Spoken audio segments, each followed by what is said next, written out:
안녕하세요. 저는 결혼 4년 차 평범한 며느리이자 아내였습니다. 아니, 어쩌면 과거형으로 말해야 할 것 같네요. 제 이야기는 여러분의 상상을 훨씬 초월할 수도 있습니다. 믿기지 않으시겠지만, 이 모든 것은 저희 친정 부모님이 저에게 주신 2억 원 때문에 시작되었습니다. 평범했던 제 삶이 한순간에 지옥으로 변해버린 그날의 이야기를 지금부터 여러분께 솔직하게 털어놓으려 합니다. 제 가슴 속에 깊이 박힌 비수 같은 이 사연을 통해 여러분도 다시 한번 가족의 의미와 신뢰에 대해 생각해 보시는 계기가 되었으면 합니다. 제가 지금의 남편과 결혼할 때 시댁에서는 정말 몸만 오다시피 했습니다. 사실 사랑하는 사람과의 결혼에 조건이 중요하다고는 생각하지 않았습니다. 저는 남편만 있으면 그 어떤 어려움도 함께 이겨낼 수 있을 거라고 굳게 믿었습니다. 그래서 경제적인 부분에 대해서는 크게 신경 쓰지 않았습니다. 그런데 제 친정 부모님은 저와는 달랐습니다. 외동딸인 제가 혹시라도 시댁에서 기죽을까봐 노심초사하셨습니다. 하나뿐인 딸이 시집가서 어렵게 사는 모습을 참아 볼 수 없으셨던 모양입니다. 그래서 신혼집 전세 보증금에 보태라며 2억 원이라는 거금을 선뜻 내어주셨습니다. 그 돈은 저희 부부에게는 정말 큰 도움이 되었습니다. 부모님의 조건 없는 사랑과 희생이 담긴 너무나도 소중한 돈이었죠. 저는 그 돈을 받으면서 부모님께 정말 감사했고, 이 은혜를 평생 잊지 않고 잘 살아야겠다고 다짐했습니다. 그런데 시어머니는 달랐습니다. 제 친정 부모님의 이런 큰 호의와 배려를 너무나도 당연한 권리로 여기셨습니다. 처음에는 그냥 그러려니 했습니다. 워낙 넉살 좋으시고 말씀이 시원시원하신 분이시니까요. 그런데 갈수록 그 뻔뻔함은 도를 넘어서 저를 당황하게 만들었습니다. 제가 결혼한 지 얼마 되지 않았을 때부터 시어머니는 노골적으로 그 2억 원에 대해 말씀하시곤 했습니다. 마치 자신들의 당연한 몫인 양 말이죠. 얘야, 처가에서 준 그 2억 예단비 없었으면 내 아들 결혼 왜 시켰겠냐. 솔직히 말해서 그 돈 아니었으면 우리가 너 받아줬을 것 같아? 아유, 당연히 내 아들 고생한 대가로 받아야 할 돈이지. 우리 아들이 너랑 결혼하느라 얼마나 고생했는데. 그 정도 보상은 받아야 마땅하지 않겠니? 그리고 전세 보증금 명의는 당연히 내 아들 이름으로 해야 하는 거 아니겠니? 내 이름으로 해봤자 뭐하니? 어차피 우리 아들한테 다 돌아올 돈인데. 저는 그 말을 듣고 정말 큰 충격을 받았습니다. 부모님이 주신 순수한 전세 지원금을 예단비라고 표현하는 것도 모자라. 아들 고생한 대가라고 하시니 말문이 막혔습니다. 게다가 명의까지 남편 이름으로 하라고 당당하게 말씀하시는 것에 저는 순간적으로 너무나 당황하고 서운했습니다. 하지만 저는 그때까지만 해도 시어머니가 그저 말씀이 좀 지나치신 것뿐이라고 생각했습니다. 설마 다른 꿍꿍이가 있을 거라고는 꿈에도 생각하지 못했습니다. 제 순진함이 이렇게 큰 화를 불러올 줄은 그때는 전혀 알지 못했습니다. 그렇게 결혼 생활 2년이 지나고 아파트 전세 만기가 돌아왔습니다. 재계약을 하던 날, 집주인에게서 예상치 못한, 아니 충격적인 이야기를 듣게 되었습니다. 아니, 사모님. 전세 보증금 2억 원은 이미 전세 만기 전에 남편분 개인 계좌랑 시어머니 계좌로 인출되면서 명의가 변경됐는데요? 혹시 모르고 계셨나요? 제 귀를 의심했습니다. 그 순간 머릿속이 새하얘지면서 심장이 쿵 떨어지는 것 같았습니다. 제가 알기로 전세금은 계약 만기까지 그대로 보증금으로 묶여 있어야 정상인데 이게 대체 무슨 소리일까요? 손발이 덜덜 떨리고 식은땀이 흘렀습니다. 저는 그 즉시 남편에게 연락해서 따져 물었습니다. 분노와 불안감이 뒤섞여 목소리조차 제대로 나오지 않았습니다. 여보, 집주인한테 들었는데 전세 보증금 2억 원이 당신 계좌랑 어머니 계좌로 옮겨졌다는 게 무슨 말이야? 나한테는 말도 없이. 이게 어떻게 된 일이야? 해명해봐. 남편은 오히려 저를 보며 짜증 섞인 목소리로 말했습니다. 아, 당신 왜 이렇게 사소한 일에 예민하게 굴어? 요즘 주식이랑 부동산 급매물 잡으려고 잠시 엄마 계좌에 넣어둔 것 뿐이야. 나름대로 집안 재테크를 위해서 한 일인데 당신이 왜 이렇게 난리야? 부부 사이에 돈이 어디로 가든 당신이 왜 이렇게 예민해? 어차피 내 이름으로 집 사면 다 당신 거 되는데 왜 이렇게 난리야?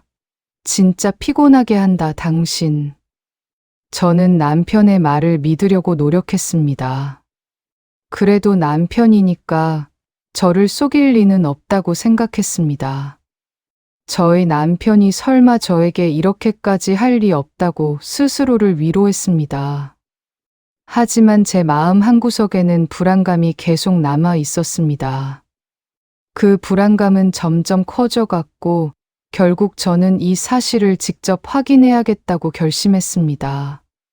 잠 못 이루는 밤을 보내다 다음 날 아침 일찍 은행에 가서 어렵게 거래 내역을 확인하고 저는 또 한 번 충격적인 진실과 마주하게 됩니다.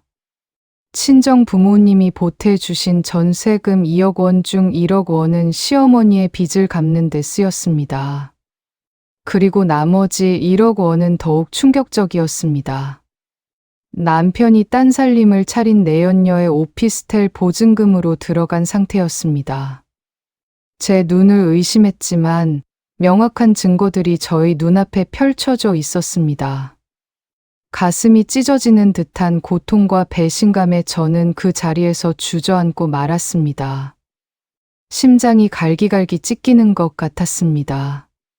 그뿐만이 아니었습니다. 남편은 친정 돈으로 외제차를 굴리고 있었고 그 외제차를 타고 내연녀와 함께 해외여행을 다니며 호화로운 생활을 즐기고 있었습니다. 제 친정 부모님이 피땀 흘려 모으신 소중한 돈으로 저에게는 한마디 상의도 없이 심지어 저를 철저히 속여가며 저런 짓을 했다는 사실에 저는 분노를 참을 수 없었습니다. 제 인내심은 바닥을 드러냈습니다. 저는 이 사실을 알고 남편에게 격렬하게 따져 물었습니다. 그러자 시어머니가 나타나 저를 가로막았습니다. 마치 기다렸다는 듯이 저를 몰아세웠습니다. 겨우 사내 놈이 가슴에 딴주머니 좀 찰 수 있지. 내가 뭔데 친정 돈 좀 썼다고 내 아들 잡을 거냐. 너 같은 게 감히 우리 아들 돈 쓴 거 가지고 트집 잡아? 어디서 감히 어른한테 말대답이야. 당장 내 아들한테서 떨어져. 너 따위가 감히 내 아들을 힘들게 해? 너 같은 애는 우리 아들 옆에 있을 자격도 없어. 시어머니는 오히려 저를 쫓아내려고 했습니다. 저는 이 상황이 너무나 기가 막혔습니다. 제가 잘못한 것이라고는 그저 제 남편과 시어머니를 믿었다는 것 뿐인데, 제가 왜 이런 치욕스러운 대우를 받아야 할까요? 제 순진함이 이렇게 처참하게 짓밟힐 줄은 몰랐습니다. 저는 더 이상 참을 수 없었습니다. 그들의 악행에 저는 복수를 다짐했습니다.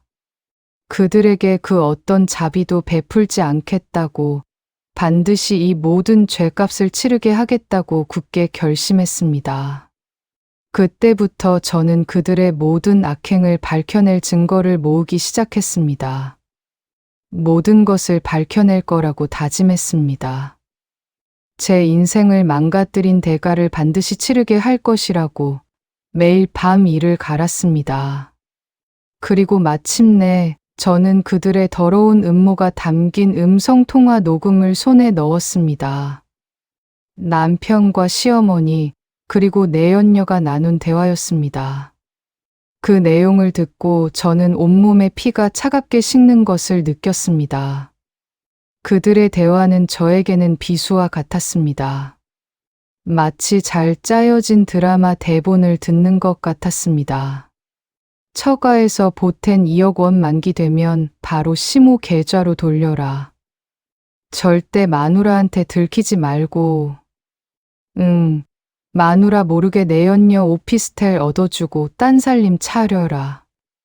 돈은 그 친정 돈으로 쓰면 되니까 걱정 마.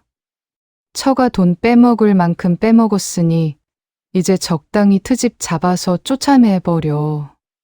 질질 끌 필요 없어. 이것은 단순히 돈을 가로챈 사건이 아니었습니다. 시어머니와 남편은 처음부터 저의 친정 부모님이 보태주신 2억 원을 빼돌려 남편의 사치와 딴살림에 쓰고 저를 빈털터리로 만들어 쫓아낼 계획을 치밀하게 세운 것이었습니다. 저는 그들의 악마 같은 계획에 몸서리쳤습니다.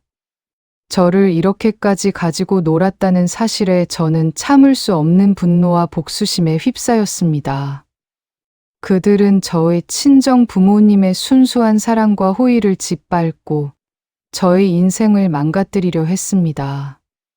저는 그들에게 반드시 그 대가를 치르게 하겠다고 다짐했습니다.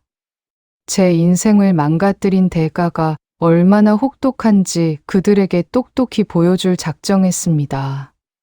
저는 더 이상 망설이지 않았습니다. 전세금 반환 가압류 서류와 남편의 불륜 현장 체증 사진, 그리고 그들의 악마 같은 음모가 담긴 녹음 파일을 들고 저는 경찰과 함께 남편과 내연녀, 시어머니가 고급 리조트에서 태연하게 여행을 즐기던 현장에 나타났습니다. 저의 등장은 그들에게는 청천벽력과 같았을 것입니다. 그들은 저를 보고 경악을 금치 못했습니다. 아마 제가 이렇게까지 나올 줄은 상상도 못했을 겁니다. 시어머니는 저를 보자마자 마치 미친 사람처럼 소리를 질렀습니다. 감히 남의 휴가에 미친 듯이 찾아와. 내가 뭔데 우리 아들 휴가를 망쳐. 당장 안 꺼져. 내연녀는 뻔뻔하게 남편 옆에 바싹 붙어섰습니다.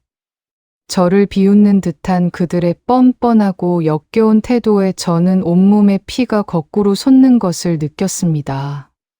저는 그들이 보는 앞에서 준비해 간 서류와 사진들을 그들에게 던지며 온 힘을 다해 말했습니다. 제 목소리에는 그동안 쌓아왔던 모든 분노와 슬픔이 담겨 있었습니다. 내 친정 부모님이 피땀 흘려 마련해준 2억 원으로 딴 살림을 차렸습니까? 사람의 탈을 쓰고. 어떻게 이런 짓을 할 수 있습니까? 이 돈은 당신들이 놀아나라고 준 돈이 아니라 제 친정 부모님의 피눈물입니다. 이 더러운 돈으로 얼마나 잘 사는지 두고 보겠습니다.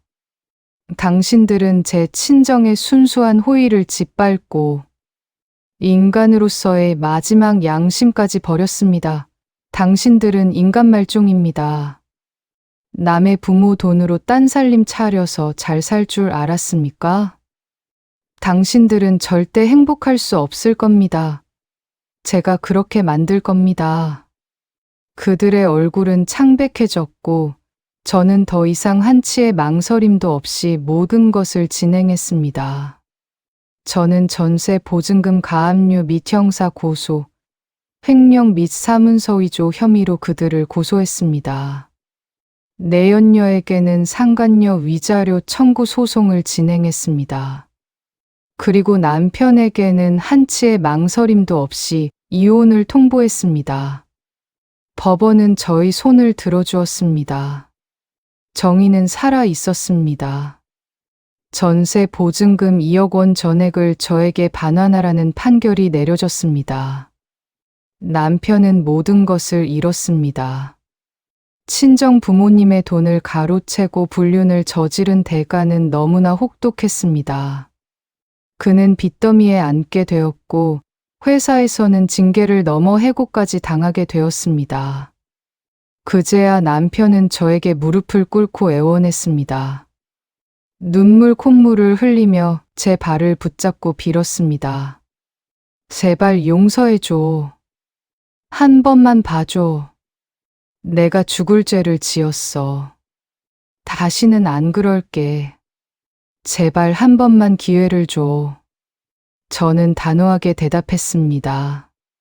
이건 단순히 돈 2억 때문이 아닙니다.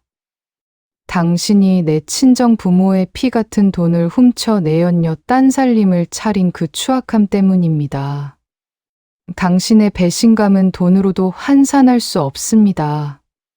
내 부모를 호구로 알고 철저히 이용한 당신 같은 인간과 단 1초도 같이 살 수 없습니다. 당신은 내게 이미 죽은 사람과 다름없습니다. 아니, 죽은 것보다 더 추악합니다.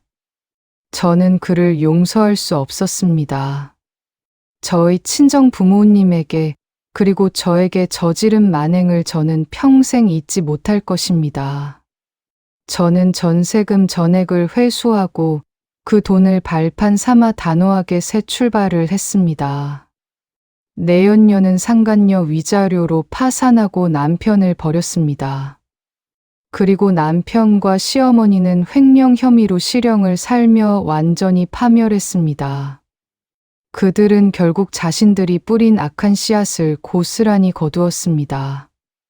그들의 탐욕과 악행은 결국 그들 자신을 파멸로 이끌었습니다. 여러분이라면 친정이 보낸 2억 전세금을 몰래 빼돌려 딴 살림 차리고 처가 돈 없으면 왜 결혼시켰겠냐고 뻔뻔하게 말한 남편을 다시 용서할 수 있겠습니까? 저는 절대 용서할 수 없었습니다. 이 모든 것이 저에게는 끔찍한 악몽이었지만 이제 저는 당당하게 제 삶을 찾아 앞으로 나아가려 합니다. 저의 이야기가 여러분에게 작은 교훈이나마 되기를 바랍니다. 본 영상은 실제 사건이 아닌 재구성한 사연극입니다.